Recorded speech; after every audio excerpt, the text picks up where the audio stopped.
আমি চলে গেলে আমার বোনগুলো কার কাছে আসবে? মায়ের যে চিৎকার, যে আর্তনাদ, যে কষ্টে সারাক্ষণ সারা রাত চিৎকার করতে, আজকে একই রোগে আক্রান্ত আমি। গেলে আমার বোনগুলো কার কাছে আসবে? এরকম কেউ নাই আমার পাশে। আমার বোনগুলো কাঁদতেছে, সেই কথা, সেই কান্না তো আমার কানে আসতেছে, কিন্তু এই কানে আমার মায়ের আর্তনাদ চিৎকার কানে ভেসে ওঠে। আমার মার মতো আমার ধৈর্য নাই। মায়ের যে চিৎকার, যে আর্তনাদ, যে কষ্টে সারাক্ষণ সারা রাত চিৎকার করতে, আজকে একই রোগে আক্রান্ত আমি। আমাকে হয়তো সেই কষ্টের সাথে সম্মুখীন হতে হবে। তাই আমি প্রত্যেকটা মানুষকে বলি, প্রত্যেকটা মানুষকে আমি আমার ব্যথার জন্য কাঁদি না ভাই।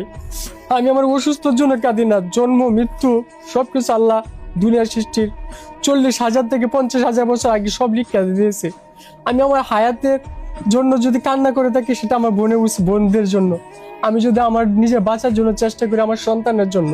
3টা সন্তান আছে আমার। আমি আমার মাকে হারিয়েছি।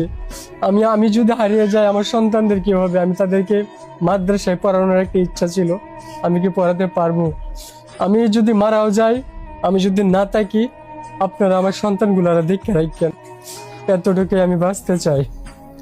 অসংখ্য ধন্যবাদ। বিষয় হচ্ছে ভাইয়ের কান্নার আর্তনাদ গুলো দেখতে পারতেছেন। আশা করি আপনাদেরকে গুছিয়ে বলার কিছু নাই, আপনারা বুঝতেই পারতেছেন।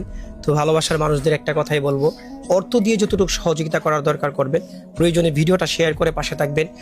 অর্থাৎ পুরো সোশ্যাল মিডিয়া ছড়িয়ে দেন আপনারা ভিডিওটা। এমন হতে পারে আপনার ভিডিও শেয়ারের মাধ্যমে কোনো মানবিক ব্যক্তির চোখে ভিডিওটা পড়তে পারে, অবশ্যই ভাইয়ের পাশে দাঁড়াতে পারে।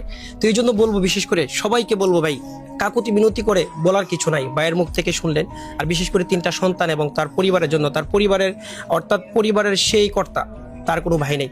তো ভিডিওটা বেশি বিলম্ব করবো না, ভিডিওটা এখানে শেষ করতেছি। আসসালামু আলাইকুম।